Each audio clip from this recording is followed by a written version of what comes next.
So I brought in an instrument that should replicate the sound. Let me know if I get the stock exhaust on a Pan America right.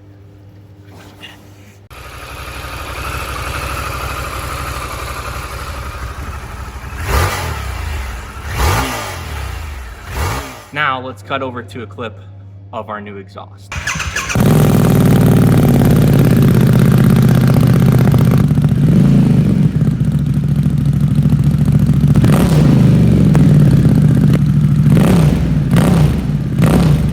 Yeah, crank it on.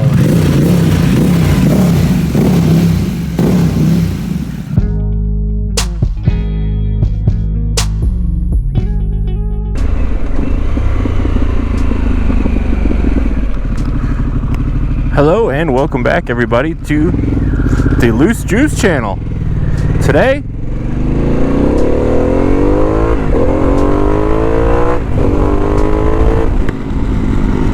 we're going to be testing out my new Vance and Hines 450 high output exhaust. So let's get into it. I just finished up editing my install video. I think it turned out pretty good. I don't always enjoy making how-to videos, or I enjoy it, but I don't always love how it turns out. I enjoy the process of it. Try to make edutaining videos. So if you haven't seen that video, go ahead and watch that video, even if you don't have a Pan America. I'd really appreciate it. It is a little bit on the longer side of things, but that's all right.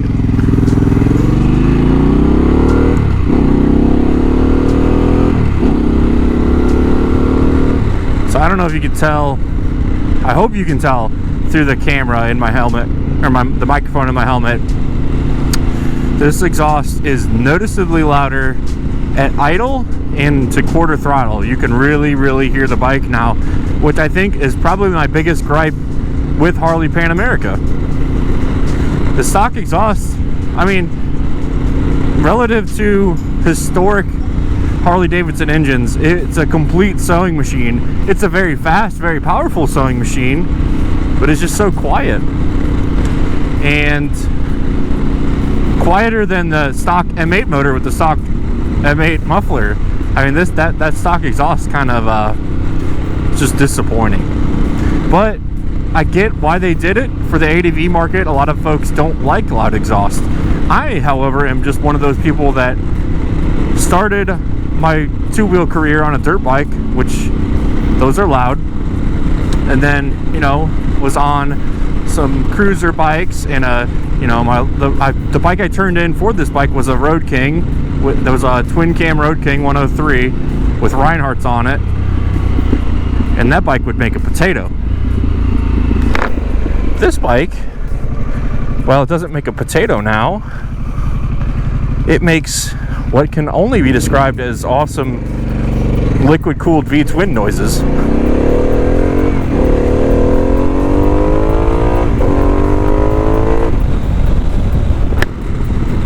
I ain't mad at that at all. And it's a Harley-Davidson. Harley-Davidson, brother. Am I like a hell yeah, brother? Because I'm not like a hell yeah, brother. That'd be more potato. This is like a hell yeah, brother. I'm out here on the road doing cool ADV dad stuff. It sounds cool. It does make me wonder, though, what people think about me when I drive by, because I've already made this bike a little bit obnoxious looking.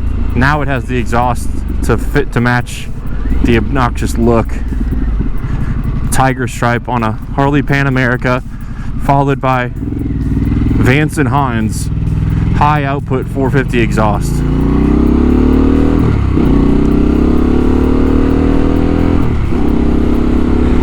That little kid was rubbernecking. That's so funny. I don't know if I caught that on camera.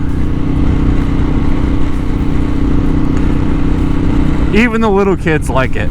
That's little kid approved. So yeah, this is really just gonna be a short video today. Just wanted to get out, try to get up to speed a little bit. My one concern with this type of exhaust on this type of bike is how is it going to do at highway speeds? Even right now, it's not terrible, but it's noticeable.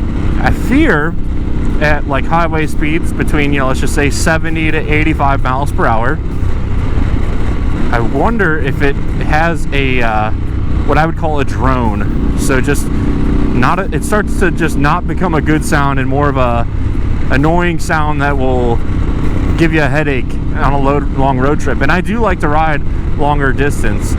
I'm sure this thing would sound great out on the forest roads, just ripping up gravel roads, but realistically this bike's going to spend a lot of time on the highway, so hopefully it's not too terribly obnoxious at good clip, but TBD.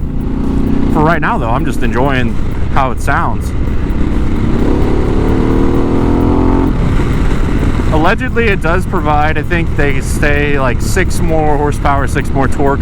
I'm not sure at what portion of the torque curve and horsepower curve that's in. If I had to guess, just based off of seat of the pants feel, I think more of it is down low, which somewhat makes sense. I guess that you'd have a little bit more down low right off the throttle power. And the reason I say that is because one of my common complaints about this bike, aside from it being quiet stock, is that you have to really rev this bike up from a stop. I've stalled this bike out more times than I care to admit, but this seems to give it a little extra punch,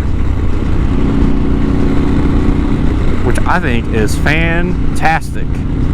So Vance and Hines, you did it, you killed it. I love it. I love it so far. The other benefit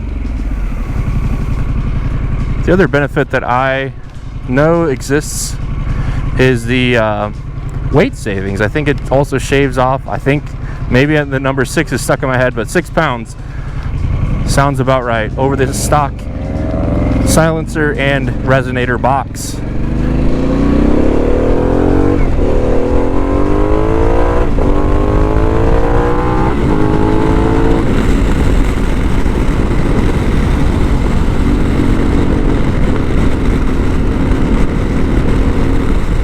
So a little bit lighter. It is not a full exhaust system. I think that's important to note. There still is a header pipe that has a cat. So the 2 header pipes kind of collect down into a cat. This system is behind the cat, or known as cat back. So it's still EPA compliant.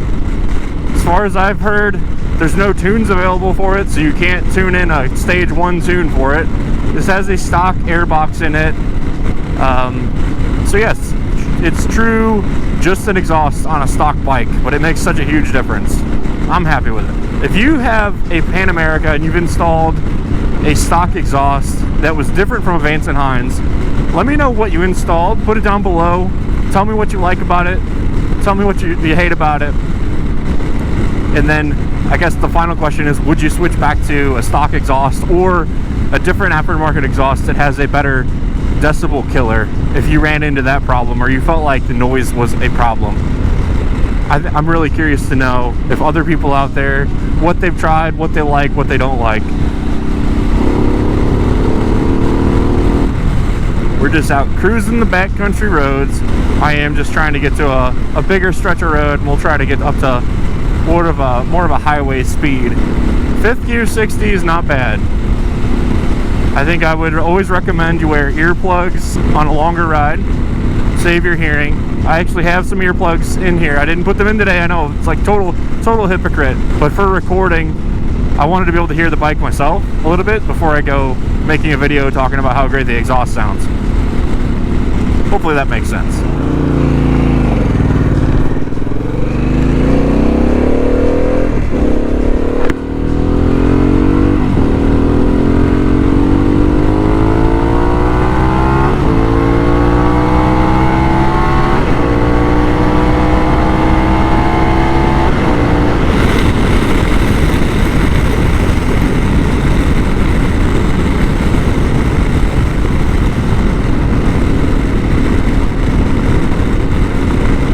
Alright, as far as I can tell, I can still hear more wind noise than I can hear the exhaust. So I think on a long road trip this might be fine. I may have to repeat this on a highway and or going the different direction on this road. I'm going straight into a headwind, so I can't hear the exhaust. I think that was my chief concern, going 80 miles an hour. I think that's about good. All right, we're gonna get back on the highway here, or get on an actual highway. We're gonna try to keep it under criminal speed. This is usually a well-patrolled area. Bruh. We're gonna hit neutral like a noob.